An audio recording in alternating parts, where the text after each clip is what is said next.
Hello and welcome to another episode of Coach's Commentary. In this episode, I'm going to be talking about the Asia Cup, obviously.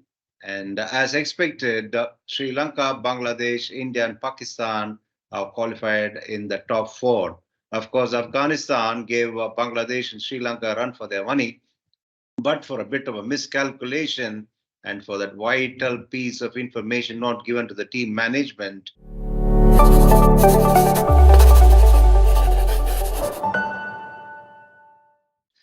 Afghanistan would have perhaps qualified as well because they had the chance of qualifying, but somehow because a crucial piece of information was not provided to the team management, it could not be conveyed to the players on the field at the right time. Be that as it may, Afghanistan have put up a good show in this edition of the Asia Cup. And what they did in this particular edition is just something that you will get to see a lot more of in the future. That is really creating a flutter and challenging the best in the business, because that's the side which plays fearlessly and they're also highly competitive. Now, let's talk about these two sides, Sri Lanka and Bangladesh. Of course, Sri Lanka will have the advantage on two counts. One is that they're playing at home. Second is that they beat Bangladesh rather easily in the league encounter. On top of that, if you look at it, the Sri Lankan batters have also run into form at the top of the order. Karnaratne, Nisanka, and Mendes have worked up some form. And of course, Lanka has been in good nick as well. And their wicket keeper has been really in good nick as well. Samara Vikrama has done well behind the stumps as well as in front of them too, which means that their bowling will obviously be tested once again. But if the batters do well enough, they put enough runs on the board, I think Sri Lanka would manage with the bowling resources that they have, because they've shown a lot of resilience. And it's also interesting how Bangladesh have fared so far. It's just that Chanto, who's been amongst the runs, and of course, Mehdi Hassan has got 100 at the top of the order too. But as far as the top order is concerned, it looks a little bit vulnerable. Yes, Shakib Al Hassan is batted well, but somehow he's not been really as successful as one would have expected him to be with the ball. But that is where the problem lies for Bangladesh. They cannot afford to not be on top of the game against Sri Lanka, because they need to try and turn the tables on the home side, because they had a terrible loss against them in the league game, as I said earlier. And this is a format where you're also going to be tested by the weather conditions too, because there's been a lot of interruptions because of rain. And as a result of rain and all those things that are done by the ground staff leading up to the game, by way of covering the pitches, etc., and the wet outfields, things can definitely be challenging. And it also requires the teams to be thinking on their feet, because you got to improvise as things pan out. There's no guarantee that you might get a full game.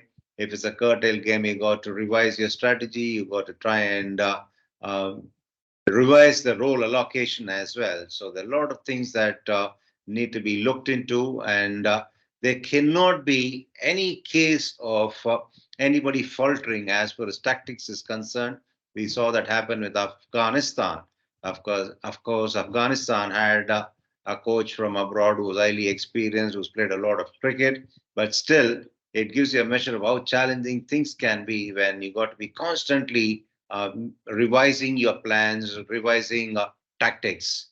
And that is something that has come out of that game for these teams to ensure that they don't fall into that trap when they get it to the business end of the tournament.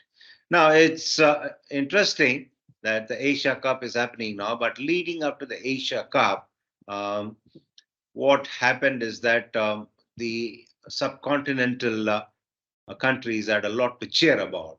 Yes, I'm referring to the fact that all these countries had a lot to cheer about for the simple reason their women's team did extraordinarily well. Let's talk about Sri Lanka. Sri Lanka did really well against England by winning the T20 series, and that's something of really a great achievement for the Sri Lankan side. In fact, they created history when they beat England in the three-match T20 series. Chamari Attapattu, the captain, was really good as a captain. And as usual, she made significant contributions with the bat too. It's such a shame that she is not really sought after by the teams in the other leagues across the world, but she might be smiling all the time, but is a tough competitor, and it'll only make her stronger, and it'll make her resolve even stronger to try and force the issue by performing better and get a call up from the other franchisees in the other leagues. So that's what our mission will be. But as far as Sri Lankan cricket is concerned, they'll be delighted that the women's team has done something out of the ordinary. And quite obviously, once the women's team has done that, the expectations will be high as well with the fans of Sri Lankan cricket. They would want their men's team to do really well in the ongoing Asia Cup and keep up their record as far as Asia Cup is concerned. They've been really good in these competitions over the years. And despite the fact that they are playing with a depleted attack, I don't think the fans will settle for anything less than them making it all the way till the final stages. On the other hand, Bangladesh women's team has something to cheer about as well, or they had something to cheer about a few weeks ago when they beat India when during the home series. Yes, there were a couple of things that really sort of overshadowed what Bangladesh did, but their cricket authorities will be happy with the way Bangladesh fared against the Indian girls and put it across them. So once again, Bangladesh also has a lot of fans who settle for nothing less than winning tournaments as far as their teams are concerned.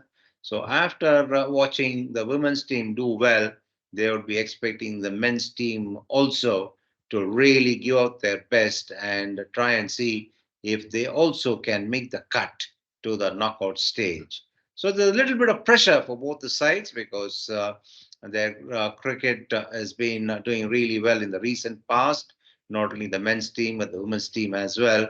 But it remains to be seen as to how much of cricket will both these sides be able to play come this afternoon. It'll all be left to the weather gods, and if the rains stay away, we can all expect to see a cracker of a game because both these sides play exciting cricket and they are really good when it matters. As I said earlier, let's hope that both these teams are on top of their games and they provide a lot of entertainment. Of course, let's not forget the Sunday has got a biggie coming as well. India taking on Pakistan in this phase of the tournament. But prior to that, Sri Lanka and Bangladesh are quite capable of providing a lot of excitement and entertainment. On that note, I'd like to wind up this episode. And as I always do, by saying that until I catch up with you next time, be good and stay safe.